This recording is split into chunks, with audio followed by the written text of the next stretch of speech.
fue un verdadero choque de civilizaciones, quizá el más trascendente y dramático que registra la historia moderna.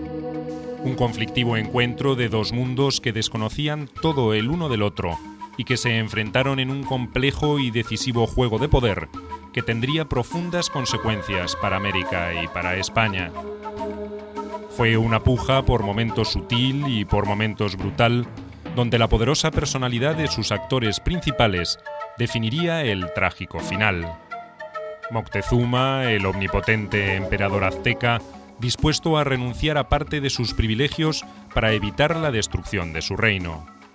Hernán Cortés, el ambicioso hidalgo, impulsado a la conquista y a la gloria, para lavar su rebeldía y su traición.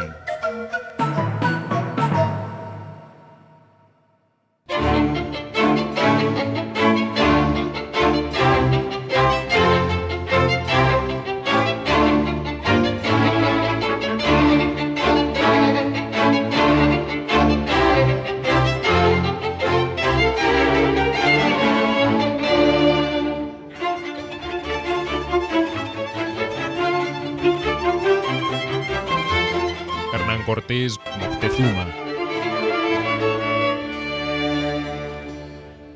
La pareja Hernán Cortés-Moctezuma revela o refleja también el enfrentamiento de dos mundos culturales totalmente diferentes. El mundo del conquistador, del aventurero sin escrúpulos o con pocos escrúpulos que viaja a América en busca de fortuna y que haciendo gala de virtudes indiscutibles, de conquistador, de militar excepcional, como fue ciertamente Hernán Cortés, logra conquistar todo un imperio, el imperio azteca, de una magnitud y de una riqueza realmente fascinante. Y Moctezuma representa justamente la imagen del imperio en decadencia, el imperio descompuesto con infinidad de crisis internas, de cuestionamientos de su liderazgo por parte de diferentes facciones, de las que habilísimamente Cortés sabe aprovechar, sabe amortizar, y de ahí naturalmente una de las razones de su victoria, el hábil aprovechamiento que hizo de la descomposición de ese imperio en decadencia que era el imperio azteca. La estrategia de Cortés demostró ser la más acertada. No fue solo el poder de las armas del puñado de españoles que comandaba lo que le permitió destruir a la implacable maquinaria de guerra de los aztecas. No fue solo la leyenda del dios Quetzalcóatl reencarnado la que le ayudó a su propósito. Fue, sobre todas las cosas, su habilidad para ganarse el apoyo de los pueblos sometidos por los mexicas lo que precipitó el final. Fueron las vacilaciones de Moctezuma y su pérdida de prestigio lo que favorecería el aislamiento y la destrucción de Tenochtitlán, la orgullosa capital del imperio más poderoso del Nuevo Mundo. Inteligente, astuto, brillante capitán para algunos, ambicioso y sin escrúpulos para otros, Hernán Cortés había nacido en 1484 en Medellín, Badajoz. Hijo de un hidalgo con mucha honra militar y escasa fortuna, a los 14 años fue enviado a la casa de unos tíos paternos en Salamanca, donde recibió una formación básica en gramática, latín y otras disciplinas humanísticas. Hombre de acción antes que de leyes, carrera que sus padres habían elegido para él, decidió abandonar Salamanca para probar suerte y fortuna en las Indias. Hay muchas personas que han estudiado la biografía de Cortés y era un hombre colérico, era un hombre muy sagaz, entendía a la perfección la situación del momento y la aprovechaba. Era un hombre, como le repito, es un espíritu del hombre del Renacimiento, el hombre que busca a toda costa triunfar, hacer riqueza, tener una preponderancia, un hombre. Mientras aguardaba su oportunidad, fue testigo de los cambios que se sucedían en España en relación al descubrimiento de América. comenzaba a afirmarse la certeza de que se estaba frente a un nuevo continente. En 1502 intentó sumarse a la escuadra de Nicolás de Obando, designado nuevo gobernador de Santo Domingo. Un accidente, consecuencia de una aventura galante, le impidió hacerlo, pero 2 años más tarde consiguió llegar al Nuevo Mundo. Aunque su sueño era participar en la conquista de territorios inexplorados, tuvo que contentarse con aceptar un puesto de encomendero. Durante los siguientes 5 años, solo comandó a un puñado de indígenas que trabajaban en la plantación que recibió en Suerte. Era un hombre terriblemente ambicioso y era un hombre también brutalmente inescrupuloso. Digamos que para él nada lo iba a detener para conseguir sus objetivos y estaba dispuesto a utilizar cualquier medio para lograr su ascenso y su triunfo, ¿no? Entonces, esta combinación de ambición, inteligencia y pocos escrúpulos lo hacía un individuo, pues, francamente peligroso, en el sentido de que era un hombre que no se iba a detener con ningún tipo de convención, que no iba a aceptar una posición subordinada dentro de la sociedad española ni en su relación con las sociedades otras con las que interactuara, y pues eso le dio la energía y la inteligencia para poder dominar a los aztecas, como lo hizo. En 1511 llegó la primera oportunidad para usar sus talentos. El nuevo gobernador de las Indias, Diego Colón, ordenó a su lugarteniente, Diego de Velázquez, la colonización de Cuba. Cortés fue designado tesorero real de la expedición y secretario del conquistador. Su papel como miembro de la administración indiana sería destacado, pero las intrigas políticas y personales harían difícil la relación con el gobernador. En 1515, las arbitrariedades velazquistas llevarían a Cortés a la cárcel acusado de conspiración, aunque pocos días más tarde sería perdonado, rehabilitado y designado alcalde de Santiago de Cuba. Cortés llevaba una vida de próspero hacendado en Cuba, pero como muchos de los hidalgos que arribaban al Nuevo Mundo, soñaba con la gloria y la fortuna. Vasco Núñez de Balboa, atravesando Panamá, acababa de descubrir el Mar del Sur. Los supervivientes de esa expedición volverían a Cuba en 1517 con noticias de la existencia de un fabuloso reino aborigen situado hacia el oeste de la isla. Las novedades provocaron una conmoción en Cuba, y Velázquez confió, esta vez a Cortés, la organización de una flota que tendría como objetivo profundizar el conocimiento de los territorios avistados o apenas explorados por Grijalva. El 10 de febrero de 1519, con 11 navíos, 580 soldados, un centenar de marineros, algunos cañones, falconetes y arcabuces, Cortés se hizo a la mar. El capitán general tenía 35 años. Era delgado, robusto, de buena estatura, cabellos y barba rala y ojos claros. La leyenda va a atribuir a estas características físicas del conquistador la primera confusión indígena sobre su origen y el propósito de su misión. Los pueblos de Mesoamérica tenían entre sus deidades principales a Quetzalcóatl, o la serpiente emplumada, un dios con una apariencia humana similar a la de Cortés. Era un dios bondadoso que había enseñado a los hombres a cultivar la tierra y a domesticar animales. Su actitud había despertado la ira y la envidia del resto de los dioses, que lo obligaron a marcharse. Quetzalcóatl se había alejado por el mar hacia el este con la promesa de retornar algún día. Evidentemente, ese mito es utilizado políticamente y está, y hay montones de documentos, y si uno pues, ve las crónicas se da perfectamente cuenta de que realmente ese mito no se lo creía nadie. En 1519 nadie en México prehispánico se cree lo de Quetzalcóatl. Lo que ocurre que es una cuestión, política, y entonces se utiliza básicamente como un instrumento político. El recibimiento a la expedición en la antigua tierra maya de Tabasco no fue nada cordial para el supuesto dios que regresaba. Los indios estaban en pie de guerra. Solo aceptaron parlamentar después de librar varias escaramuzas, donde las armas de fuego y los caballos de los españoles sembraron el pánico. Entre los regalos que recibió Cortés como prueba de amistad, figuraba una joven india, hija de un cacique mexica, que fue bautizada como Marina. Su conocimiento del idioma náhuatl y de las costumbres de los pueblos mesoamericanos se transformaría en un aporte muy valioso para los expedicionarios.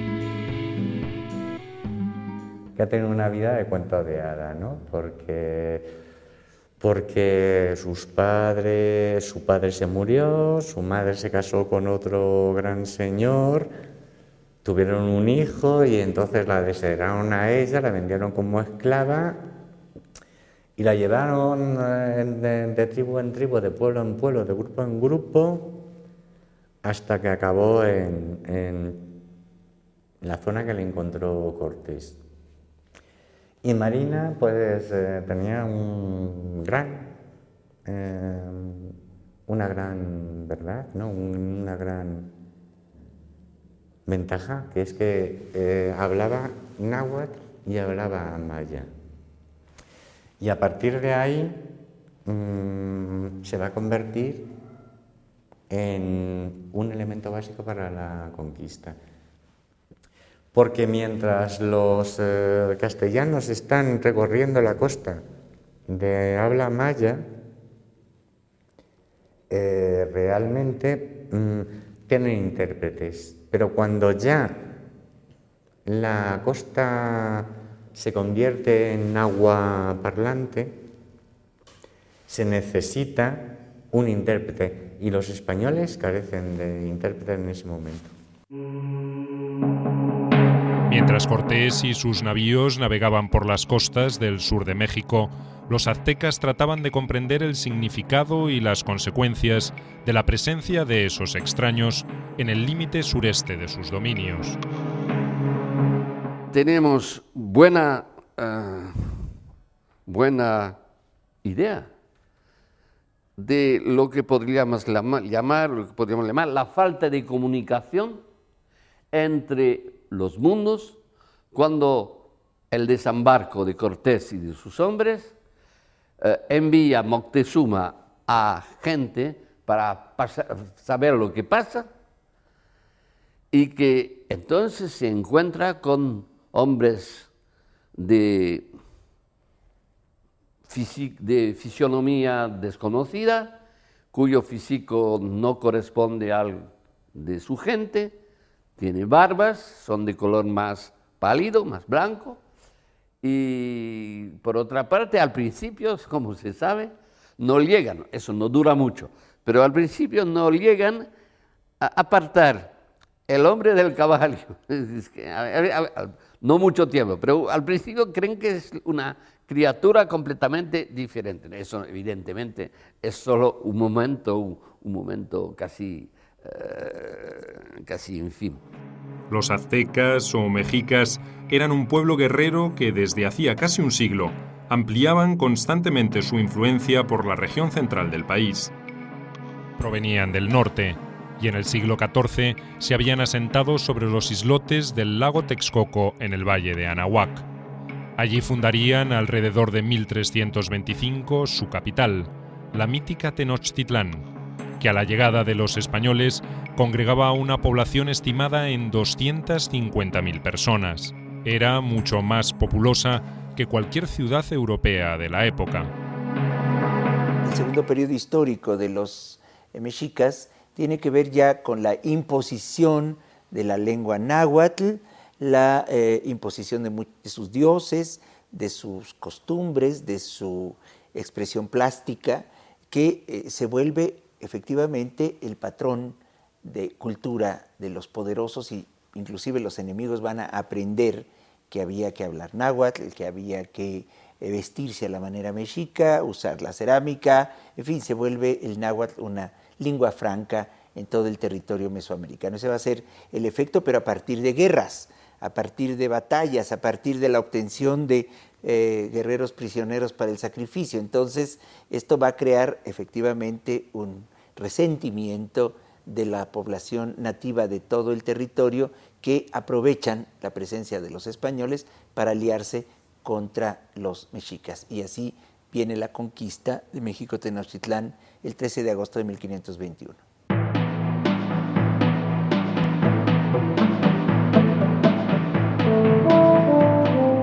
A comienzos del siglo XVI, los aztecas habían convertido a Tenochtitlán en una ciudad lacustre de notable calidad arquitectónica y, sobre todo, en un reducto virtualmente inexpugnable desde el punto de vista militar.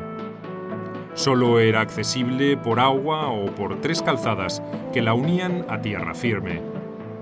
Una leyenda consagraba su origen a una señal sagrada atribuida a su dios principal, Huitzilopochtli. La deidad había anunciado a los aztecas que debían radicarse allí donde vieran a un águila, devorando unas serpientes sobre una planta de nopal. La señal se habría corporizado en ese lugar, poco propicio para un pueblo agricultor, pero apto para una tribu belicosa y guerrera. Tenochtitlan es una ciudad que está en medio de un lago, con una serie de calzadas. No tiene murallas, pero su trama urbana es terriblemente compleja, porque son calles, canales, hasta llegar a las plazas centrales. Tiene 4 calzadas, y entonces es terriblemente difícil de tomar.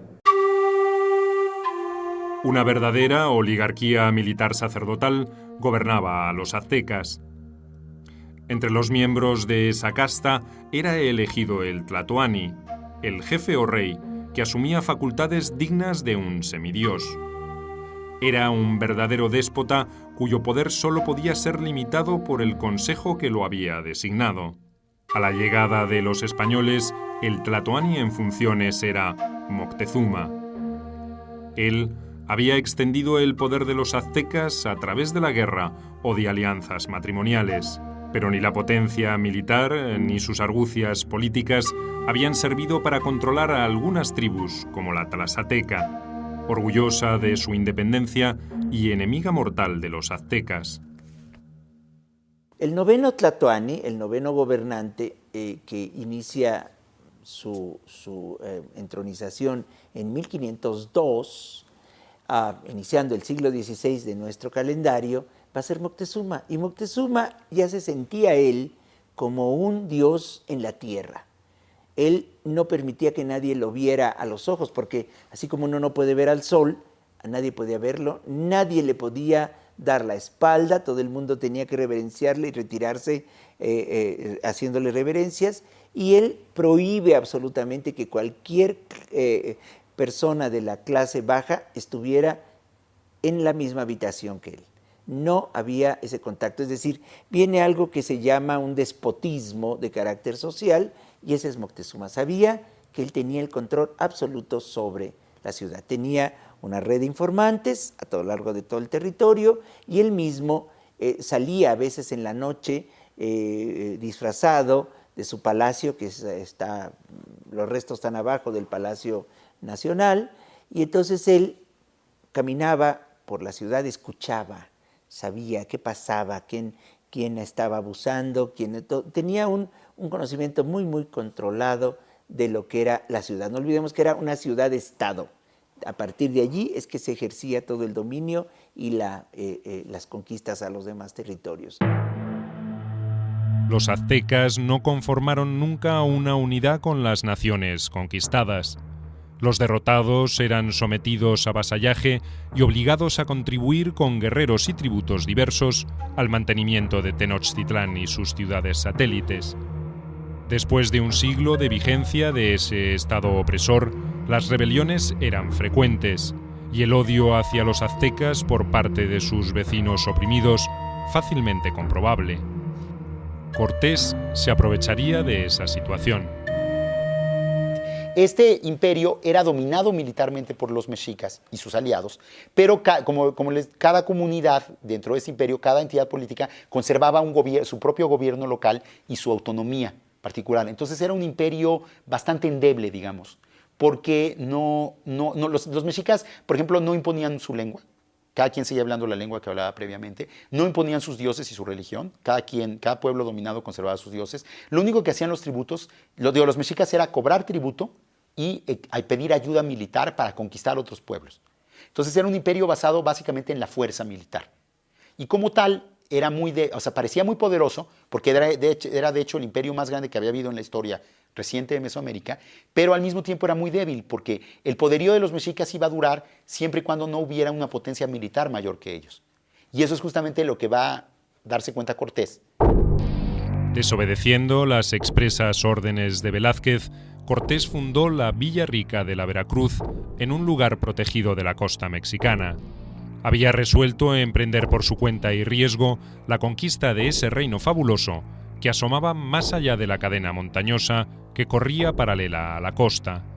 Veracruz sería su base de operaciones para ese objetivo. Hay que darse cuenta que hay una... ¿cómo decirla? Cortés viene después de los primeros descubridores. Es decir, que en cierto modo él está descubriendo lo que busca. Eso es importante.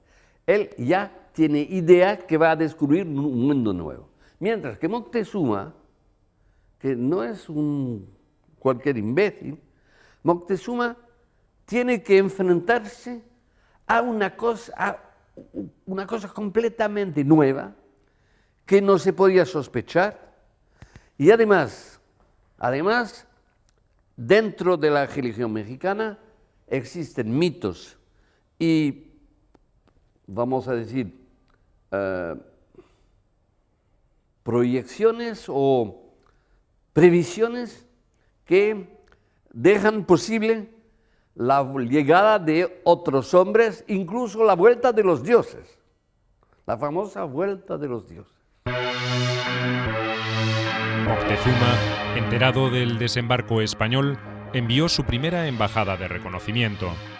Su misión era espiar a los extranjeros, confirmar algunas de las noticias que sobre ellos circulaban en la región y, sobre todo, averiguar cuáles eran sus intenciones. Era un encuentro cauteloso y distante. Cortés contribuyó a acentuar esa impresión. Se mostró poco impresionado con los delegados aztecas y en su presencia suscribió una alianza con el cacique de la tribu totonaca que había recibido a los españoles con muestras de amistad. Los totonacas eran vasallos de los aztecas y el astuto Cortés no tardó en descubrir que estaban muy dispuestos a rebelarse contra ese yugo. Este primer contacto, que se realiza alrededor de marzo o abril de la Semana Santa de 1519, va a marcar una serie de aspectos decisivos para todo el proceso de conquista, porque establece claramente desde un primer momento, Cortés dice que él viene a buscar que los mexicas se sometan al emperador español, a Carlos V, y por otro lado, los mexicas identifican claramente que los españoles son una amenaza directa a ellos. Entonces, desde un principio se establece ya una rivalidad o una relación de enfrentamiento político-militar entre los mexicas y los españoles, que va a ser justamente lo que van a tratar de negociar Cortés y Moctezuma en el siguiente año y medio, ¿no? La alianza con los totonacas fue la primera de una serie de jugadas audaces protagonizadas por Cortés en su camino hacia la conquista de México. También resolvió enviar una delegación a España que gestionara sus derechos sobre el descubrimiento. Ante el riesgo de que los velazquistas promovieran una sublevación para retornar a Cuba, Cortés hizo quemar las naves. Aislados en ese territorio desconocido, enfrentados a un poderoso imperio aborigen, solo quedaba una alternativa: cerrar filas en torno a su jefe o morir. Moctezuma vacilaba entre atacar a esos extraños extranjeros o tratar de averiguar más sobre sus intenciones. Un notable juego de ingenio, seducción y amenazas comenzó entonces entre Hernán Cortés y Moctezuma. El jefe castellano tenía prisa por llegar a Tenochtitlán antes de que su rival Velázquez reaccionara o que el rey Carlos lo desautorizara. Adelantarse a los acontecimientos y exhibir los resultados positivos de su empresa era su principal defensa. El 16 de agosto de 1519, Cortés, con 400 hombres, 13 caballos, 6 piezas de artillería y unos 1000 indios amigos, inició el viaje hacia Tenochtitlán. La resolución de Cortés obligó a Moctezuma a modificar su táctica. Ordenó a los caciques de las tribus tributarias que le brindaran hospitalidad y atendieran las necesidades del pequeño ejército. Los tlaxcaltecas eran los principales y más feroces adversarios de los mexicas, y con la misma determinación que defendían su independencia, se enfrentaron a los españoles. Una serie de cortas pero sangrientas escaramuzas les convencieron de que era mejor pactar que luchar. Los tlaxcaltecas conocían muy bien el poder militar y las tácticas guerreras de los aztecas. No tuvieron problemas en compartir esos conocimientos con sus nuevos aliados. Los embajadores de Moctezuma guiaron a Cortés por un camino que pasaba por Cholula, el gran centro ceremonial de todo Anáhuac, que estaba consagrado precisamente a Quetzalcóatl. Cortés realiza una matanza terrible en una ciudad que se llama Cholula, aquí cruzando los volcanes. ¿Por qué? Porque él tenía que mandarle un mensaje a Moctezuma. Hasta ese momento era un hombre que no había desarrollado ninguna actividad militar, que se había comportado como un huésped, que recibía regalos, que no se detenía, porque la idea era que no avanzara, pero él seguía avanzando, se había hecho aliado de otros indígenas enemigos de los mexicas, entonces había que mandar un mensaje a Moctezuma. De esto soy capaz, y la matanza fue tremenda, de modo que los aztecas, los mexicas, se daban cuenta de quién era Cortés y así lo estaba presentando. Descubierta la trampa y derrotados sus aliados, Moctezuma no pudo evitar que Cortés se adueñara definitivamente de la región. Los últimos 100 kilómetros que lo separaban del corazón del poder azteca fueron cubiertos en medio de homenajes de grandes señores mexicas y de tribus sojuzgadas que lo reconocían como un libertador. Quetzalcóatl había retornado para poner las cosas en su lugar. El 8 de noviembre de 1519, rodeado por las figuras principales del reino, con una pompa y un boato nunca antes desplegado para la visita de un extranjero, el todopoderoso señor de Anáhuac recibió a Hernán Cortés. Delgado pero vigoroso, ataviado con ricas vestiduras, Moctezuma pronunció un discurso de bienvenida donde insinuaba reconocer el origen divino de su huésped. Era, al parecer, un ardid que no establecía la naturaleza divina de Cortés, pero que justificaba ante su pueblo el boato desplegado para recibirle. Ningún orgulloso azteca hubiera aceptado que su emperador se inclinara ante un simple mortal, por más poder que éste pudiera exhibir en su favor.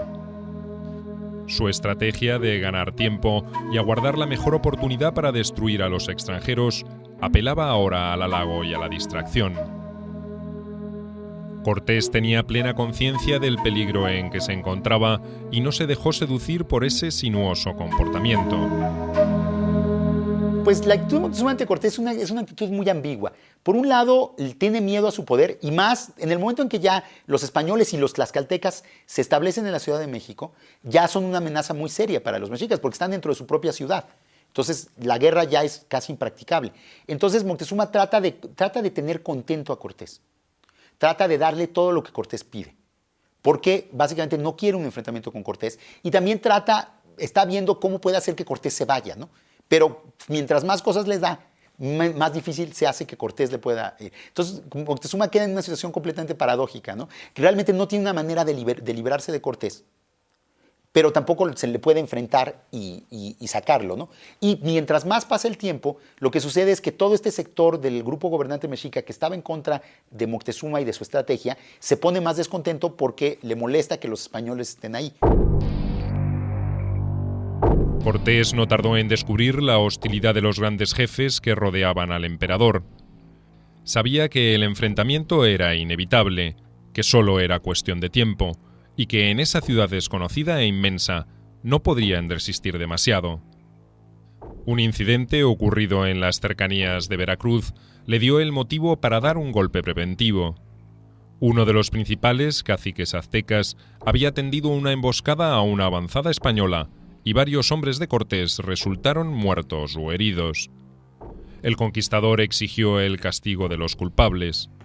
Cuando Moctezuma intentó resistir, los españoles lo tomaron prisionero. El gran rey indígena, el poderoso señor de los mexicas, pasó a ser un rehén con el que los conquistadores garantizaban su propia seguridad. El golpe dividió definitivamente a los aztecas. Un grupo de nobles resolvió colaborar con los extranjeros para no poner en riesgo la vida del monarca cautivo. Otros, en cambio, comenzaron a conspirar abiertamente. La autoridad despótica de Moctezuma se resquebrajaba en el centro del imperio. Desde que se había convertido en rehén, trataba de complacer a Cortés e incluso había colaborado desautorizando y denunciando a jefes aztecas que propiciaban una rebelión. Se había transformado en un aliado de los conquistadores. Especulaba con una alianza con los españoles para conservar parte de su antiguo poder. El único aliado con el que puede confiar para mantenerse en el poder es Cortés. Es decir, ese es el gran juego y la gran política que hay en todo el enfrentamiento o toda la conquista de México. Es decir,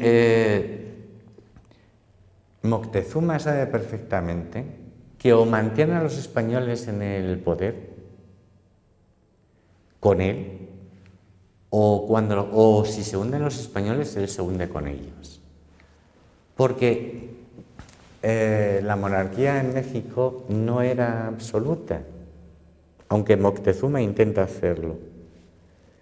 Era electiva. Y por lo tanto, si tú eliges a un emperador, le puedes deponer. En abril de 1520, un ejército al mando de Pánfilo de Narváez desembarcó en Veracruz. Había sido enviado por el gobernador de Cuba, Diego de Velázquez, para ajustar cuentas con Cortés. La orden era prenderlo y llevarlo a la isla, donde sería juzgado y presumiblemente ajusticiado. Con fuerzas muy inferiores, Cortés partió hacia la costa, dejando en Tenochtitlán a su lugarteniente, Pedro de Alvarado, al mando de una guarnición de 80 hombres. Hasta tal punto que se podría decir que el mayor peligro que han tenido los españoles y que han tenido Cortés es cuando los indios y Moctezuma, pero sobre todo sus sucesores, se dieron cuenta que había europeos hostiles a Cortés. Cuando el gobernador de Cuba envía un ejército para combatir a Cortés y para echarlo. Entonces, en el momento en que efectivamente Cortés corre un peligro tremendo, y él se da perfectamente cuenta, por eso deja a la capital, lo que le va a costar porque va a ser la raíz de la noche triste, deja la capital y se precipita hacia los nuevos llegados para reunirlos a su mando. Alvarado, un valeroso guerrero que no tenía talento político ni diplomático, había prohibido la ejecución ritual de unos jóvenes en honor al dios Tezcatlipoca. Temiendo también que al finalizar la festividad los aztecas atacarían a su guarnición, resolvió imitar el escarmiento dado por Cortés a los toltecas en Cholula. Cuando estuvieron reunidos en la plaza para iniciar la celebración, los soldados atacaron provocando una matanza entre los indios. Así estalló la tensión largamente acumulada. ¿Qué es lo que pasa con Pedro de Alvarado? Pues Pedro de Alvarado era un tipo muy guapo, era un tipo rubio, alto, de ojos azules, pero el problema de Pedro de Alvarado es que no era nada sagaz y astuto. Y Pedro de Alvarado piensa, mal pensado, pero también hay que entenderlo, que la única opción que tiene para imponerse en México es efectuar un acto de fuerza, un acto violento. Enterado Cortés de la dramática situación, retornó a Tenochtitlán a marchas forzadas. En la confusión, cometió un error que estuvo a punto de costarle muy caro. A petición de Moctezuma, liberó a su hermano Cuitláhuac. La intención del emperador era que Cuitláhuac impusiera su autoridad sobre los más belicosos, pero ocurrió todo lo contrario. El Consejo Supremo Azteca destituyó a Moctezuma como emperador y le reemplazó por Cuitláhuac. Con un nuevo rey para comandarla, se declaró la guerra contra los extranjeros. Ahí es realmente cuando un discurso que Cortés y Moctezuma han seguido, es decir, un juego de inteligencias que han seguido los dos, se rompe. Y lo rompe Alvarado. Pero también es verdad que esa ruptura ya había sido hecha previamente por Cuitláhuac, es decir, el hermano de Moctezuma, por su pariente Cuauhtémoc, que sería el siguiente en el mando, y por todos los parientes que Moctezuma tenía, que había colocado en las ciudades del valle, y que bueno, que se había roto el juego. Es decir, el juego es un juego de mantener un imperio y controlar ese imperio. Es decir, es un juego entre Cortés y Moctezuma. A partir del 24 de junio de 1520, los españoles, atrincherados en el centro de Tenochtitlán, soportaron los ataques de miles de enfurecidos guerreros aztecas. En un intento desesperado por calmar a sus súbditos, Moctezuma se asomó a la terraza del palacio y los exhortó a retirarse. La aparición de quien hasta horas antes había sido su gran señor paralizó y enmudeció a la multitud, pero su joven sobrino, Cuauhtémoc, quebró el hechizo. Lo acusó de ser mujer de los españoles y le lanzó una flecha. Una lluvia de piedras, flechas e insultos confirmaron la derrota de Moctezuma. 3 días después, moriría víctima de las heridas y de la terrible humillación que había sufrido. Pero sí hay algo que es tremendamente importante para alguien que se había considerado casi un dios, que es que cuando le tiran la flecha le dicen, y se lo dice su sobrino Cuauhtémoc, dice: calla, Cuilón, que eres la manceba de los castellanos. Cuilón es Cuiloni, es un término mexicano que quiere decir sodomita paciente. Y eso es importante, eso está ahí, ¿no? Es decir, yo creo que eso, para alguien que se ha considerado un dios y que él mismo ha creído que tenía que cumplir ese papel, es algo tremendamente importante, ¿no? Y es una ruptura. Sobre todo cuando ha ido viendo desde 1519 que su poder, que nunca había sido sólido, pero su poder que siempre había estado en entredicho, se tambalea completamente, y todos sus parientes que siempre han estado para cortarle el cuello, ahora mismo ven una oportunidad. Cortés no tenía otro camino que forzar la evacuación de Tenochtitlán a sangre y fuego. El 28 de junio intentó salir por el oeste de la ciudad, por la calzada de Tacuba. Aunque combatieron toda la mañana con la ayuda de 3.000 tlaxcaltecas, casi no lograron avanzar. Durante los 2 días subsiguientes, ganaron y perdieron los puentes que unían la calzada sobre el lago. Y hasta la noche del 30 de junio, no consiguieron quebrar la resistencia indígena y abandonar Tenochtitlán. Alrededor de 600 hombres de Cortés murieron o fueron tomados prisioneros y sacrificados en esa noche triste, como quedó inmortalizada en la historia. Casi un año después, Cortés lograría su revancha.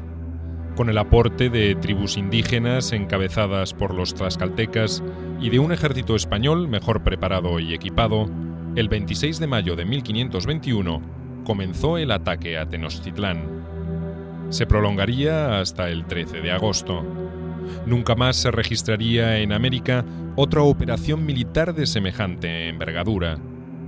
Calle por calle, casa por casa, los aztecas defendieron su ciudad hasta las últimas consecuencias y demostraron que su prestigio como guerreros era bien merecido. Cuauhtémoc, aquel joven príncipe que con su insulto inapelable mancilló para siempre la memoria del emperador, sería el encargado de rendir lo que quedaba de su pueblo. Moctezuma tiene muy mala reputación en México a la fecha, ¿no? Es visto básicamente como un traidor, como un gobernante débil y cobarde que no supo enfrentarse a la amenaza de los españoles. Yo creo que ese es un juicio injusto. Yo creo que, visto en retrospectiva, finalmente Moctezuma tenía razón. O sea, Moctezuma trató de evitar la destrucción de la Ciudad de México, no lo logró. Pero Cuauhtémoc, definitivamente con su política, la logró sin lugar a dudas. Si vamos a contraponer la actitud negociadora de Moctezuma y la actitud de enfrentamiento de Cuauhtémoc, probablemente el que tenía razón era Moctezuma y no Cuauhtémoc.